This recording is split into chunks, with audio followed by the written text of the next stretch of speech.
بسم اللہ الرحمن الرحیم وبہ نستعین وصلی اللہ علی نبینا محمد وعلی آلہ وصحبہ اجمعین ومن تبعهم بإحسان إلی یوم الدین وبعد قال اللہ تبارک وتعالی اولئک الذین یدعون یبتغون الی ربهم الوسیلۃ ایہم اقرب وقال وإذ قال إبراهيم لأبيه وقومه إنني براء مما تعبدون إلا الذي فطرني۔ محترم حاضرین، عزیز ماں اور بہنوں، یہاں اب ایک نیا باب تفسیر التوحید و شہادت اللہ الہ الا اللہ اس پر قائم کیا گیا ہے کہ توحید کی تفسیر، وضاحت اور لا الہ الا اللہ کہ اللہ کے علاوہ کوئی معبود برحق ہے ہی نہیں، اس بات کی گواہی دینا، یہ اس کا باب ہے۔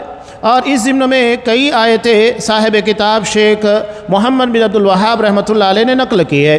پہلی آیت ہے اولئک الذین یدعون یبتغون الی ربہم الوسیلۃ ایہم اقرب، کہ ان لوگوں میں کچھ ایسے ہیں کہ یدعون یبتغون الی ربہم الوسیلۃ، جو دعا کرتے ہیں، اللہ کو پکارتے ہیں اور چاہت رکھتے ہیں، طلب رکھتے ہیں وسیلے کی۔ ایہم اقرب، ان میں کون زیادہ اللہ کے قریب کرنے والا ہے، یہ سورہ اسراء کی آیت نمبر 57 ہے۔ اب یہاں شیخ محمد بن صالح العثیمین رحمہ اللہ نے جو تفسیر بیان کی ہے، اس کی شرح کی ہے، ہم اس کے پر آتے ہیں۔ یہ کہتے ہیں کہ تفسیر کا معنی ہے الکشف والایضاح۔ تفسیر کا مطلب ہوتا ہے کسی بات کو کھولنا، وضاحت کے ساتھ بیان کرنا۔ تفسیر عمومی طور کے پر قرآن مجید کی آیات سے متعلق ہوتی ہے، اور شرح جو ہوتی ہے وہ آپ صلی اللہ علیہ وسلم کی احادیث سے متعلق ہوتی ہے۔ یہ اصطلاحاً ہے، ورنہ تفسیر کے اعتبار سے دیکھا جائے تو اگر حدیث کے معنی اور مفاہیم کو بھی واضح کیا جا رہا ہے وہ بھی تفسیر ہے، لیکن یہ اصطلاحی طور کے پر ہے۔ اس کے بعد یہاں انہوں نے باب قائم کیا ہے شہادت اللہ الہ الا اللہ۔ اس باب کو قائم کرنے کی ضرورت کیوں پیش آئی؟ یہ کہتے ہیں کہ یہ باب بڑا اہم ہے، اس لیے کہ اس سے پہلے توحید، اس کی فضیلت، اس کی طرف دعوت دینا، اس بارے میں باب قائم کیا گیا۔ تو جب یہ چیزیں آئی، توحید کی فضیلت اور اس کی طرف دعوت دینا، تو اس کی وضاحت ضروری ہے کہ توحید کیا ہے۔ جب تک آپ کو توحید کا علم نہیں ہوگا تو آپ کیسے دعوت دیں گے؟ تو اسی وقت آپ دعوت دیں گے جب آپ کو توحید کا، اس کی تفسیر کا علم ہوگا۔ تو اب یہاں اس بات کی وضاحت ضروری ہے کہ توحید کس کو کہا جاتا ہے۔ چنانچہ سب سے پہلی آیت یہاں جو انہوں نے نقل کی ہے وہ ہے سورہ اسراء آیت نمبر 57۔ اللہ تبارک و تعالیٰ ارشاد فرماتا ہے اولئک الذین یدعون، کہ یہ لوگ ہیں جو دعا کرتے ہیں، پکارتے ہیں۔ اب یہ قرآن مجید نے کن لوگوں کے بارے میں بیان کیا ہے؟ دراصل مشرکین مکہ سے متعلق ہے۔ مشرکین مکہ جن لوگوں کے بارے میں یہ دعویٰ کرتے تھے کہ یہ اللہ کے قریب کرنے والے لوگ ہیں، لہذا ہم ان لوگوں کا وسیلہ پکڑتے ہیں، قرآن مجید ان کے بارے میں کہہ رہا ہے کہ تم جن کا وسیلہ پکڑتے ہو یہ خود ایسے عمل کی تلاش میں ہے کہ جو اللہ کے قریب کر دے۔ اب جب وہ خود اس بات کی تلاش میں ہے کہ اللہ کے قریب کرنے والا کون سا عمل ہے، تو تم انہیں وسیلہ کیوں بنا رہے ہو جبکہ وہ خود وسیلے کی تلاش میں ہے؟ اب یہاں لفظ وسیلہ، اس کی وضاحت ضروری ہے۔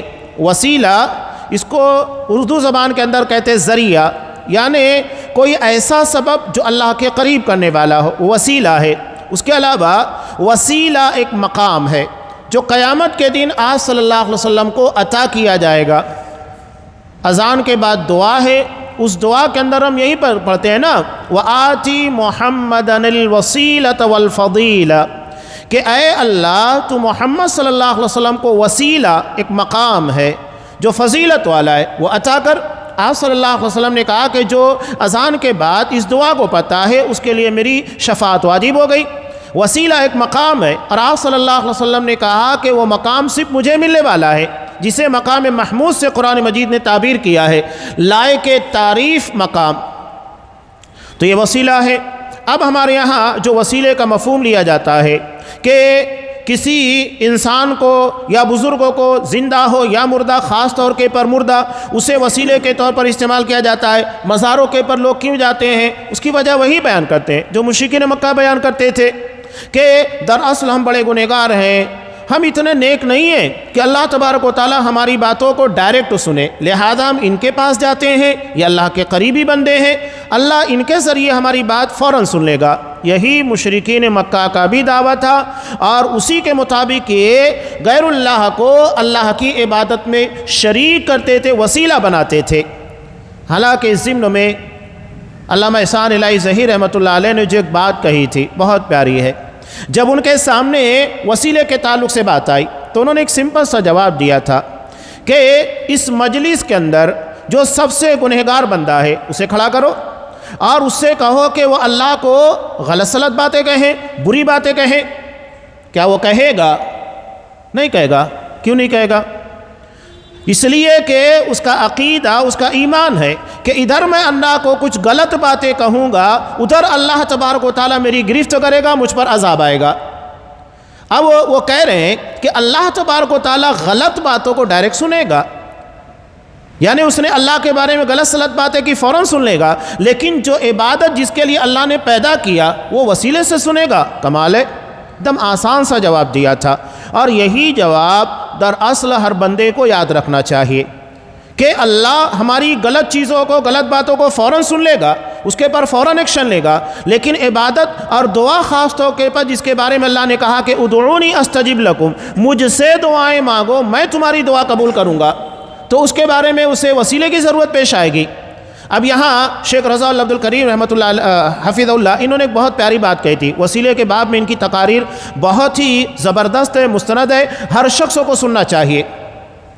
وہ کہتے ہیں کہ اللہ کو دینے کے لیے، عطا کرنے کے لیے وسیلے کی ضرورت پیش آتی ہے، یعنی اللہ بندے کو کچھ دینا چاہتا ہے۔ اب مثال کے طور پر میاں بیوی ہیں، انہیں اولاد کی ضرورت ہے، اب وہ اللہ سے اولاد مانگ رہے ہیں تو اللہ بیوی کے ذریعے اولاد دے گا، ذریعہ ہے۔ ایسا تھوڑی ہے کہ آپ نے دعا مانگی آسمان سے آپ کے لیے بچہ نازل ہو گیا، آپ ذریعے سے ملے گا۔ رزق مانگتے ہیں، اللہ آپ کے پاس کسٹمر بھیج دے گا، اللہ آپ کے پاس کوئی اچھی نوکری بھیج دے گا، یہ ذریعہ ہے۔ تو اللہ کو دینے کے لیے وسیلے کی، ذریعے کی ضرورت پیش آتی ہے، لیکن اللہ سے مانگنے کے لیے وسیلے کی ضرورت پیش نہیں آتی ہے۔ اب ڈائریکٹ اللہ سے مانگو۔ جتنے انبیاء کی دعا قرآن مجید کے اندر بیان کی گئی ہے، آپ بتائیے اس میں کوئی واسطہ وسیلہ ملے گا؟ نہیں، وہ ڈائریکٹ اللہ سے مانگ رہے۔ جتنی مسنون دعائیں نبی کریم صلی اللہ علیہ وسلم کی ہے، وہاں پر آپ کو کوئی واسطہ وسیلہ نہیں ملے گا، وہ ڈائریکٹ اللہ سے مانگا جا رہا ہے۔ ہاں، شرعی اعتبار سے وسیلہ شرعیہ ہمارے بارے میں جو بدنام کیا جاتا ہے کہ ہم وسیلہ نہیں مانتے، تو یہ ادھوری بات ہے۔ ہم اس وسیلے کو نہیں مانتے ہیں جو غیر شرعی ہے، اور جو شرعی ہے اس کو مانتے ہیں۔ 3 وسیلہ شرعی ہے۔ سب سے پہلے اللہ تبارک و تعالیٰ کے اسماء و صفات، اس کے پیارے پیارے ناموں کے ذریعے اللہ کو پکارنا۔ قرآن مجید نے خود حکم دیا، وَلِلَّهِ الْأَسْمَاءُ الْحُسْنَى فَادْعُوهُ بِهَا، اللہ کے بہت اچھے اچھے نام ہیں، لہذا ان ناموں کے ذریعے اللہ کو پکارو۔ واسطے اور وسیلے کے طور کے پر تو آپ پکاریے۔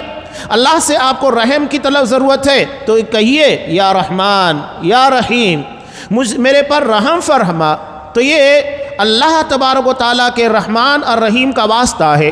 اللہ سے گناہوں کی مغفرت چاہیے تو اس سے کہیے کہ اے غفار، اے ستار، اے غفور، میرے گناہوں کے پر پردہ ڈال دے۔ مغفرت کی ضرورت ہے تو جو چیز کی ضرورت ہے آپ وہاں پر اللہ کے ان ناموں کا استعمال کیجئے اور اس کے واسطے وسیلے سے اللہ سے دعا کیجئے۔ دوسرا ہے نیک عمل۔ انسان نے جو نیک عمل کیا، اس کے بارے میں وہ حدیث بڑی مشہور ہے جسے امام بخاری امام مسلم دونوں نے نقل کیا، حدیث گار، جس میں بنی اسرائیل کے 3 لوگ پھنسے اور اس کے بعد ان لوگوں نے اپنے نیک عمل کا وسیلہ واسطہ لگا کر اللہ سے دعا کی، اللہ نے اس کے بدلے میں انہیں نجات دی۔ یہ ہے نیک عمل کا وسیلہ۔ قرآن میں بھی ہے، سورہ آل عمران کے آخر میں اللہ تبارک و تعالیٰ نے اہل ایمان کی جن دعاؤں کا تذکرہ کیا، وہاں پر بھی کیا ہے؟ قرآن نے کہا ربنا آمنا فاغفر لنا، کہ اے ہمارے رب ہم ایمان لائے لہذا ہمیں بخش دے، یعنی اپنے ایمان کو جو عمل صالح ہے اس کا وسیلہ لگایا اور اس کے بعد اللہ سے دعا مانگی کہ اللہ ہمیں بخش دے۔ اور تیسرا بالکل واضح ہے کہ کسی نیک انسان سے دعا کروانا جو زندہ ہو، موجود ہو، جو ہماری آواز ہماری بات کو سن سکے، مردہ کے بارے میں نہیں ہے۔ آپ صلی اللہ علیہ وسلم ممبر کے پر خطبہ دے رہے ہیں، بخاری کی روایت، ایک صحابی آئے، کہا کہ اللہ کے رسول بارش نہیں ہو رہی ہے، راستے بند ہو گئے، تجارتیں ٹھپ ہو چکی ہیں، کھیتیاں برباد ہو رہی ہیں، اللہ سے دعا کیجئے۔ آپ صلی اللہ علیہ وسلم نے دعا کی، اللہ نے خوب بارش دی، یہاں تک کہ اگلے ہفتے وہی دیہاتی شخص آتا ہے، کہتا ہے کہ اللہ سے دعا کیجئے کہ بارش بند ہو جائے۔ پورا ہفتہ بارش چل رہی تھی، راستے کیچڑ سے اتھل پتل ہو گئے ہیں، تو آپ صلی اللہ علیہ وسلم نے دعا کی کہ اللہم حوالینا ولا علینا، کہ اللہ مدینہ کے اطراف میں بارش نازل فرما، ہمارے اوپر نازل نہ فرما۔ تو یہ زندہ انسان سے دعا کی درخواست کرنا، یہ تینوں ثابت ہے، اس کے علاوہ کوئی واسطہ وسیلہ ثابت نہیں ہے۔ ختم ہو جاتی ہے بات، جو ثابت ہے اس کو ماننا ہے، اور جو نہیں ہے اس کو نہیں ماننا ہے، ایک دم کھلی بات ہے۔ اب یہ جو آپ صلی اللہ علیہ وسلم کے صدقے طفیل کے بارے میں باتیں کرتے ہیں، عام طور سے دعائیں ہوتی ہیں، وہ بھی سب سے پہلی بات ہے بدعت، یعنی اجتماعی دعا جہاں ثابت نہیں ہے وہاں پر یہ لوگ دعا مانگتے ہیں۔ کوئی حج کے لیے نکل رہا ہے، کھڑے ہو کر دعا مانگنے لگے، عمرہ کے لیے نکل رہا ہے دعا مانگ رہے ہیں۔ کہیں ہمارے یہاں یہ میں بات اہل حدیثوں کی بھی کہہ رہا ہوں کہ ہمارے لوگ بھی غلطیاں کرتے ہیں کہ اگر کہیں پر کوئی پنچایت بیٹھی ہے یا اگر کہیں پر رشتے کی بات ہو رہی ہے، بات پکی ہو رہی ہے، چلو ختم ہو گئے تو چلو دعا کرو، یہ کیا بات ہوئی؟ کیا ثابت ہے آپ صلی اللہ علیہ وسلم سے دعا؟ جب نہیں ہے تو آپ کیوں کرتے ہیں؟ نکاح کے بعد اجتماعی دعا وہ بھی ثابت نہیں ہے، اس کے پر بھی عمل کیا جا رہا ہے، جبکہ مفتیان واضح طور پر فتویٰ دے رہے ہیں کہ نہیں، اس کا ثبوت نہیں ہے، انفرادی دعا ہے، انفرادی طور پر دینا چاہیے، وہ نہیں دیتے، اجتماعی جو ثابت نہیں ہے وہ کر رہے ہیں۔ تو یہ بھی ایک بہت بڑی غلطی ہے کہ سب سے پہلی بات جو چیز ثابت ہے ہی نہیں وہ کر رہے ہیں، اور اس میں بھی واسطہ اور وسیلہ کہ نبی کریم صلی اللہ علیہ وسلم کے صدقے اور طفیل کے اندر مجھے یہ چیز عطا فرما، لا کر وہ چپکا ہی دیتے ہیں، اخیر میں دعا میں شامل کرتے ہیں، پوری دعا کی روحانیت کو ختم کر دیتے ہیں۔ تو یہ ہے بڑا خطرناک مسئلہ ہے۔ اب اس باب میں خاص طور کے پر چونکہ عمل احناف کرتے ہیں، انہیں خود دیکھنا چاہیے کہ ان کے امام، ان کے نہیں، وہ ہمارے بھی امام ہے، اور میں یہ کہتا ہوں کہ وہ ہمارے ہی ہیں، اس لیے کہ ان کے اصولوں کے پر چلنے والا اہل حدیث ہی ہے۔ انہوں نے صاف کہا اذا صح الحدیث فهو مذہبی، جو صحیح حدیث ہے وہی میرا مذہب ہے، اور یہی اہل حدیث کا بھی مسلک ہے، تو بات ختم ہو جاتی ہے۔ اور تم تو صحیح ضعیف کی بات چھوڑیے گا، من گھڑت جو ثابت نہیں ہے وہ بھی لے کر چلتے ہو، تو کیسے تم لوگ حضرت امام ابو حنیفہ رحمۃ اللہ علیہ کے ماننے والے ہوئے؟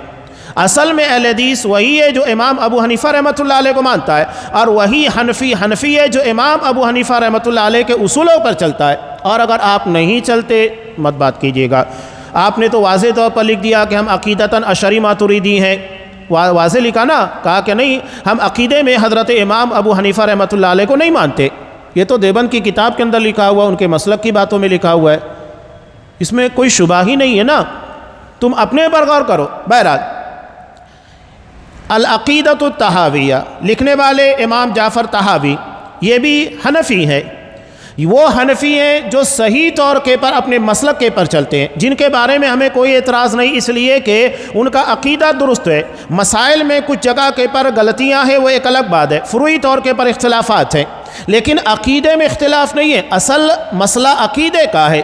اگر فروعی اختلافات ہیں تو وہ ایک جگہ ایک اعتبار سے قابل قبول بھی ہوتا ہے کہ ٹھیک ہے تمہاری رائے یہ ہے، تم اس دلیل کی بنیاد پر اس کو مانتے ہو، لیکن عقیدے کا اختلاف قابل قبول نہیں ہے، اس کو نہیں مانا جائے گا۔ تو عقیدے میں صاف کہتے ہیں کہ ہم اشعری اور ماتریدی ہیں، حضرت امام ابو حنیفہ رحمۃ اللہ علیہ کو نہیں مانتے، صاف طور پر ان کی کتابوں میں لکھا ہوا ہے، پھر اس کا مطلب کیا نکالیں گے؟ اس کا مطلب آپ بالکل واضح کریں کہ حضرت امام ابو حنیفہ رحمۃ اللہ علیہ کا عقیدہ صحیح نہیں تھا تبھی نہیں مانتے، اور اگر ان کا عقیدہ درست ہے تو مانو، کیوں نہیں مانتے؟ آپ کو اشعری یا ماتریدی عقیدے کی ضرورت کیوں پیش آ رہی ہے؟ جہاں پر اللہ تبارک و تعالیٰ کی صرف 7 صفات کا علم ہوتا ہے اور اسی کو مانا جاتا ہے، بقیہ صفات کا انکار ہے، کہتے اسی میں شامل ہے، جبکہ ایسا نہیں ہے۔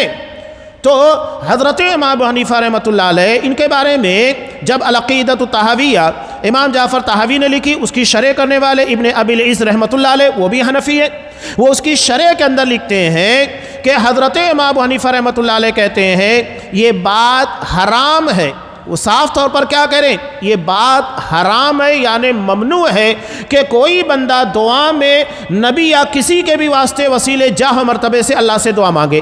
یہ حضرت امام ابو حنیفہ رحمۃ اللہ علیہ کا قول ہے۔ شرح العقیدۃ الطحاویہ میں حضرت علامہ ابن ابی العز رحمۃ اللہ علیہ لکھتے ہیں، مستند بات ہے، یہ حضرت امام ابو حنیفہ رحمۃ اللہ علیہ کا قول. بتائیے آپ جتنے احناف ان کے سامنے اس کو پیش کیجئے, مانتے ہیں؟ مفتیان کے سامنے پیش کیجئے گا, مانتے ہو؟ آپ حضرت امام ابو حنیفہ رحمۃ اللہ علیہ کا نام کس بنیاد پر لیتے ہو؟ انہی کے نام کے پر تمہارا مسلک ساری چیزیں چل رہی ہیں, لیکن جو بات وہ منع کر رہے ہیں, حرام کر رہے ہیں, اسے تم بھی نہیں مانتے. کتنی اہم بات ہے, وہ حرام کہہ رہے ہیں. اس لیے کہ اللہ تبارک و تعالیٰ نے کسی چیز کو اپنے پر واجب نہیں کیا ہے کہ کسی کے واسطے اور وسیلے جاہ مرتبے سے دعا کرو گے تو میں تمہیں عطا کروں گا. یہ بالکل واضح بات ہے.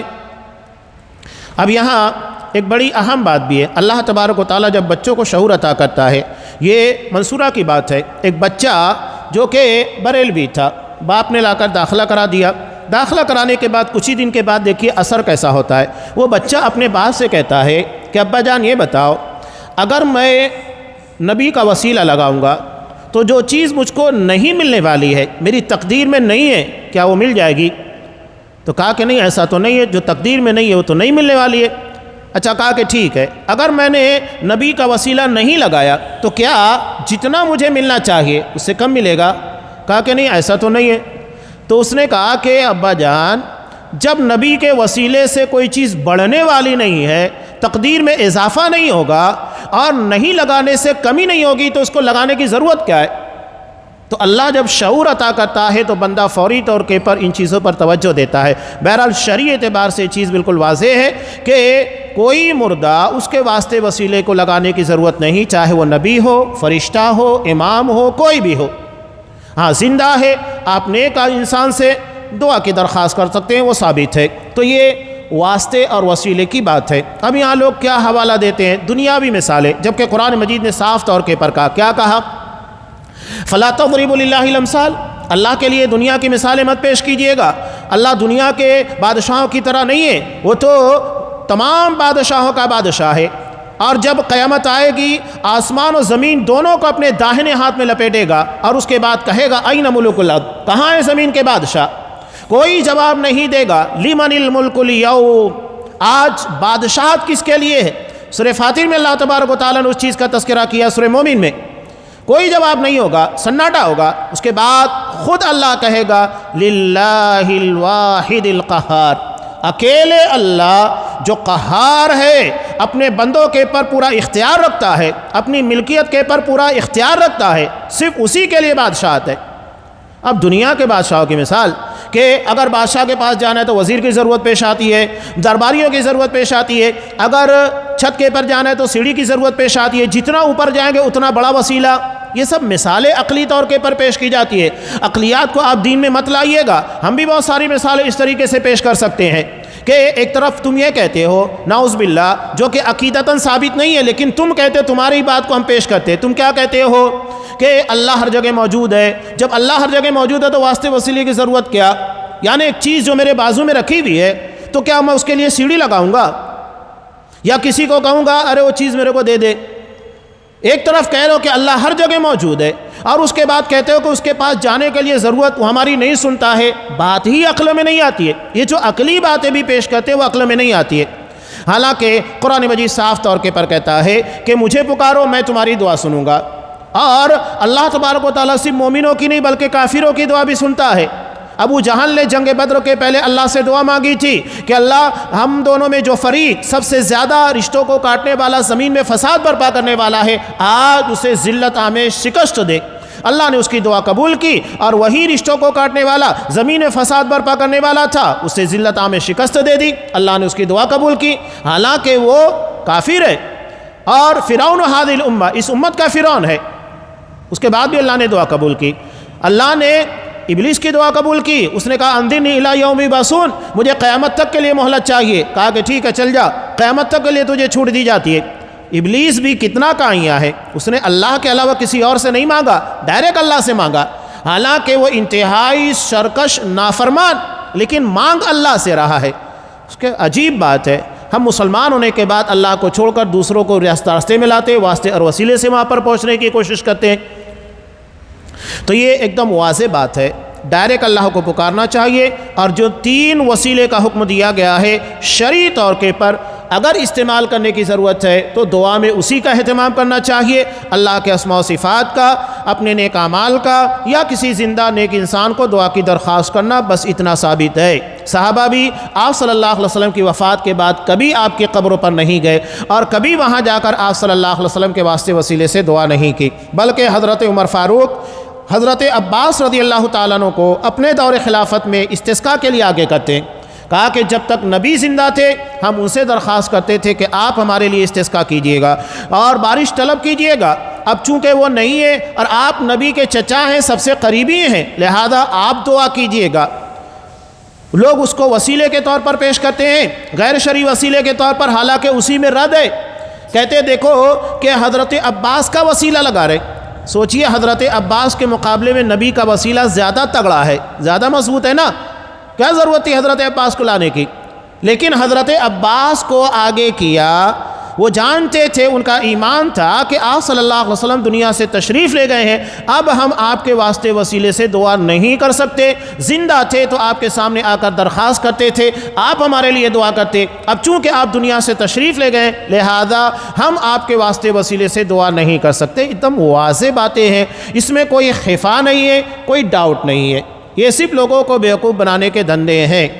بہرحال اب یہاں قرآن مجید نے جو بات پیش کی ہے بڑی اہم ہے۔ قرآن وہی کہہ رہا ہے کہ تم لوگ جنہیں واسطہ اور وسیلہ بنا کر کہ ان کے واسطے اور وسیلے سے اللہ ہماری دعائیں قبول کرتا ہے، ان لوگوں کے پاس جاتے ہو حالانکہ وہ خود اللہ تبارک و تعالیٰ کے قریب کر دینے والے وسیلے کی تلاش میں ہوتے۔ یہاں وسیلے سے مراد ایسا عمل جو اللہ کو قریب کرنے والا ہو، اس لیے کہ وہ وسیلہ ہے، نیک عمل وسیلہ ہے، جتنا اچھا عمل کرے گا بندہ اللہ کے اتنا قریب ہوگا، تو وہ ایسے عمل کی تلاش میں کہ ہم کون سا ایسا اچھا کام کر لیں جو اللہ کے قریب کرے اور اللہ ہماری دعائیں سنے۔ یہ ہے وسیلے کا مطلب، نیک عمل کا واسطہ اور وسیلہ اختیار کرنا۔ وہی بات یہاں پر کہی۔ اب یہاں یہ کہہ رہے ہیں کہ قرآن نے صاف طور کے پر کہا، جو یہ لوگ کہتے ہیں کہ ہم ان کے ذریعے واسطے وسیلے سے دعا کرتے ہیں، اللہ نے صاف طور کے پر کہا والذین تدعون من دونہ، کہ اللہ کو چھوڑ کر جنہیں تم پکار رہے ہو، جنہیں آواز دے رہے ہو، جن کے واسطے وسیلے سے دعائیں مانگتے ہو، ما یملکون من قطمیر، وہ کھجور کے پر باریک جھلی جو ہوتی ہے نا اس کے بھی مالک نہیں ہے۔ بالکل واضح قرآن نے جو بات کہی ہے بہت پیاری ہے، دم سیدھی سادھی بات ہے، عقل و فوراً سے قبول کرتی ہے۔ ایک سمپل سی بات ہے کہ یہ قلم میرا ہے، اگر آپ کو یہ قلم چاہیے تو آپ کس سے مانگیں گے؟ کسی اور سے تو نہیں مانگیں گے، ڈائریکٹ مجھ سے مانگیں گے تبھی وہ قلم مل سکتا ہے۔ آپ چھوڑ کر کسی اور کو کرے، فلاں کو کرے، فلاں کو کہہ رہے کہ وہ قلم مجھ کو چاہیے دے دو۔ میں ایک مثال دے رہا ہوں، تو جب اللہ کہہ رہا ہے کہ کوئی ایک پتلی سی جھلی کا مالک نہیں ہے تو کیوں مانگ رہے ہیں اس سے؟ یہ جو خواجہ اجمیری کی بات کی جا رہی ہے، شیخ عبد القادر جیلانی کی، کسی کی بھی، کوئی نبی ہو، فرشتہ ہو، کوئی بھی ہو، قرآن صاف طور کے پر کہہ رہا ہے کہ کوئی بھی ایک ذرے کا مالک نہیں ہے۔ جب مالک نہیں ہے تو کیوں مانگ رہے ہو؟ مالک سے مانگیے، وہ رب العالمین ہے۔ یہاں بہت افسوس بھی ہوتا ہے کہ لوگ نبی کریم صلی اللہ علیہ وسلم کے روضے کے پاس جا کر حاضری دیتے ہیں، وہ تو ہے کہ آپ وہاں پر جائیے، نبی کے پاس سلام پیش کیجئے گا، اتنا ہے، دعا مانگنے لگتے ہیں، وہاں انہیں فوری طور کے پر ہٹا دیا جاتا ہے، اور وہاں ایک متوع کھڑے ہو کر کہہ رہا ہے کہ مانگنا ہے اللہ سے مانگو، وہ سب کچھ عطا کرنے والا ہے، نبی سے مت مانگیے، وہ صاف طور کے پر کہہ رہا ہے۔ لیکن اس کے بعد بھی جب ایمان اور عقیدہ بگڑ جاتا ہے تو انسان ان باتوں کو نظر انداز کرتا ہے، مار کھانے کے بعد، دھتکارے جانے کے بعد بھی وہی کام کرتے ہیں۔ اللہ کے در کے پر گئے، اللہ سے مانگیے گا نا، اتنا کام ہے کہ آپ وہاں جا کر زیارت کیجئے گا، آپ سلام پیش کیجئے، بات ختم ہو جاتی ہے۔ وہاں آپ کو دعا مانگنے، نبی سے مانگنے کی اجازت نہیں ہے، وہ کھلا ہوا شرک ہے کہ آپ اللہ کو چھوڑ کر نبی کو واسطہ وسیلہ بنائے یا ڈائریکٹ نبی سے مانگے۔ تو وہی بات یہاں پر قرآن مجید نے کہی کہ وہ ایک جھلی کے مالک نہیں ہے، ان تدعوہم لا یسمعوا دعاکم۔ قرآن یہ بھی کہہ رہا ہے کہ اگر تم انہیں پکارو گے تو وہ تمہاری دعا نہیں سنیں گے۔ قرآن جب یہ واضح کہا، جب وہ دعا سنیں گے نہیں تو کہاں سے تمہارا جواب دیں گے؟ پہلی بات تو مالک نہیں ہے، بالفرض اگر انہوں نے سن بھی لیا تو کیا دیں گے؟ کچھ نہیں ملنے والا ہے۔ یہ تو ایسا ہی ہے کہ آپ کسی فقیر کے سامنے جا کر بھیک مانگ رہے ہیں۔ جتنے بندے ہیں سب اللہ کے فقیر ہیں، محتاج ہے۔ یا ایھا الناس انتم الفقراء الی اللہ، لوگو تم سب کے سب اللہ کے در کے بھکاری ہو، سب فقیر ہیں، محتاج ہے، ایک ایک چیز کے لیے، ایک ایک ذرے کے لیے اللہ کے محتاج ہے، ایک ایک سانس کے لیے محتاج ہے۔ غنی صرف اللہ تبارک و تعالیٰ ہے، جو مانگنا ہے صرف رب العالمین سے مانگیے گا۔ کتنا واضح پیغام قرآن مجید نے کہا کہ ہم سب فقیر ہیں، تو فقیر فقیر سے کیوں مانگے گا؟ یہ بہت بڑی بیوقوفی والی بات ہے۔ قرآن نے کہا کہ اگر تم انہیں پکارو گے وہ تمہاری پکار نہیں سنیں گے۔ وَلَوْ سَمِعُوا مَا اسْتَجَابُوا لَكُمْ، اور اگر چلو بالفرض انہوں نے سن بھی لیا، یہ بالفرض ہے ورنہ سنتے نہیں ہیں، مَا اسْتَجَابُوا لَكُمْ تمہارا جواب ہی نہیں دیں گے، کچھ بھی ملنے والا نہیں ہے، نہ سنیں گے نہ جواب دیں گے بالفرض سننے کے بعد، اور اگر جواب بھی دے دیں تو ان کے پاس اتنی طاقت نہیں ہے کہ تمہارے مطالبات کو پورا کر سکے۔ وَيَوْمَ الْقِيَامَةِ يَكْفُرُونَ بِشِرْكِكُمْ، قیامت کے دن تمہارے اس شرک کا انکار بھی کریں گے۔ کیوں؟ آپ شیخ عبد القادر جیلانی کی بات کرتے کسی اور کی بات کیجئے گا۔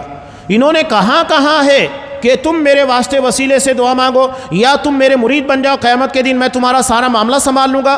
قیامت کے دن انکار کریں گے۔ بہت سارے لوگ آئیں گے، آؤ سب وہاں موجود ہوں گے، کیا دعویٰ ہے پیش کرو۔ اور قیامت کے دن اللہ کہہ رہا ہے یکفرون بشرککم، جو شرک تم لوگوں نے کیا، من گھڑت واقعات بیان کیے، کہانیاں بیان کی، سب کا انکار کریں گے۔ قرآن کہہ رہا ہے کہ قیامت کے دن ایسا ہی ہوگا، جو شیخ عبد القادر جیلانی یا دیگر بزرگوں کے نام کے پر واقعات بیان کی گئے، سب کا رد ہونے والا ہے۔ قیامت کے پہلے قرآن نے اس میں رد کیا اور اس کا حقیقی منظرنامہ دیکھنا ہے تو قیامت کے دن یہ سب پیش ہوگا جو قرآن نے خود بیان کیا۔ وَلَا يُنَبِّئُكَ مِثْلُ خَبِيرٍ، اور یہ جو خبر تمہیں دی جا رہی ہے تمہیں ایسی خبر کوئی اور نہیں دے سکتا ہے، قرآن ہی تم کو یہ خبر دے رہا ہے اور ایسا واقع ہونے والا ہے۔ چنانچہ بالکل واضح طور پر قرآن نے کہا۔ اور یہاں یہ جو یدعون کا لفظ ہے، پکارنا، دعا کرنا، دعا دو طریقے کی ہوتی ہے۔ ایک دعائے مسئلہ ہوتی ہے، یعنی جس میں کچھ مانگا جاتا ہے۔ ایک دعائے عبادت ہوتی ہے، یعنی جس میں مانگا نہیں جاتا لیکن اللہ کے سامنے عاجزی اور انکساری کا اظہار ہوتا ہے۔ جیسا کہ آپ اللہ کے قریب ہونے کے لیے قربانی کیجئے گا، رکوع کیجئے گا، سجدہ کیجئے گا، اس میں بھی آپ دیکھیں سبحان ربی العظیم اور دیگر دعائیں جو مانگی جاتی ہے، اس میں مانگا نہیں جاتا ہے لیکن اللہ کی تعریف بیان کی جاتی ہے، اس کو دعائے عبادت کہتے ہیں۔ یعنی اس میں صرف عبادت اور بندگی کی جا رہی ہے، مانگا نہیں جا رہا ہے۔ تو چاہے دعائے مسئلہ ہو یا تو دعائے عبادت، دونوں چیزیں یہاں اس کے اندر بیان کی گئی ہے۔ اور یہاں دونوں میں سے دعائے مسئلہ ہے، یعنی یہ لوگ مانگ رہے ہیں، یہ دعائے عبادت نہیں ہے اس لیے کہ ان کے سامنے رکوع اور سجدہ نہیں ہو رہا ہے، بلکہ اور خاص طور کے پر اس کی تفسیر کے اندر جو مفسرین نے بیان کیا ہے یہ جناتوں سے متعلق ہے کہ مشرکین مکہ جناتوں کے بارے میں عقیدہ رکھے تھے، فلاں جن کسی وادی میں اتر گئے، وہاں جانے کے بعد اس جن کے بارے میں کہتے ہیں، اس کے واسطے وسیلے سے دعا مانگتے ہیں۔ قرآن نے کہا کہ وہ جنات بیچارے وہ مسلمان ہو گئے اور وہ خود اللہ سے نیک عمل کے ذریعے تقرب حاصل کرنے کی کوشش میں لگے ہیں، تم کیوں بیچارے ان کے پیچھے لگے ہو؟ تم اپنا معاملہ درست کرو۔ قرآن یہاں پر وہی بات کہہ رہا ہے۔ یہ پہلی ہی آیت تھی جو اس باب میں یہاں لا کر بیان کی گئی ہے۔ قرآن نے یہاں پر یہ شیخ کہہ رہے ہیں کہ اس آیت کو اس باب میں بیان کرنے کی وجہ کیا ہے؟ یہ کہہ رہے ہیں کہ اس وقت تک توحید ثابت نہیں ہوگی یا اجلی نہیں ہوگی جب تک کہ ہم شرک سے برات کا اظہار نہ کریں، یعنی جو خلاف توحید عمل ہے اس کا رد بھی کرنا ہوگا۔ صرف توحید بیان کرنا مقصود نہیں ہے بلکہ توحید کے ساتھ شرک کا رد کرنا بھی ہوگا، چاہے آپ کسی اللہ کو چھوڑ کر کسی قریبی فرشتے کو پکاریں یا کسی نبی کو پکاریں یا کوئی بھی نبیوں میں سے یا نیک لوگوں میں سے کسی کو بھی آپ پکارتے ہیں، اس کا رد کرنا ہوگا، یہ شرک ہے، اسی لیے اس چیز کو یہاں لا کر بیان کیا گیا ہے۔ اب اس کے بعد چند آیات اور بھی ہیں، انشاءاللہ ہم آئندہ درسوں میں اس کا تذکرہ کریں گے۔ اللہ سے دعا ہے کہ عقیدے کے باب میں خاص طور سے وسیلہ بڑی اہمیت رکھتا ہے، تو جو شرعی جائز وسیلہ ہے جس کو شریعت نے ہمارے لیے جائز کیا ہے، ہمیں اسے اختیار کرنے توفیق دے اور اس کے ذریعے جو دعائیں ہم مانگتے ہیں پروردگار ہمیں ان دعاؤں کی برکت سے وہ سب کچھ عطا کر جو ہم نے دعاؤں کے اندر مانگا ہے، اور ان دعاؤں سے ہمیں محروم نہ کر، اور خاص طور کے پر غیر شرعی وسیلہ چاہے نبی کے صدقے طفیل یا کسی مرحوم ہے قبروں میں جانے والا مزار والا، اس کے ذریعے سے اس کے واسطے وسیلے سے جو دعائیں مانگی جاتی ہے جو کھلا ہوا شرک ہے، اللہ ہمیں اس سے محفوظ رکھے اور مسلمانوں کو بھی نیک ہدایت دے تاکہ وہ اس طرح کے کفر اور شرک سے محفوظ ہو جائیں۔ آمین۔ وآخر دعوانا ان الحمد للہ رب العالمین۔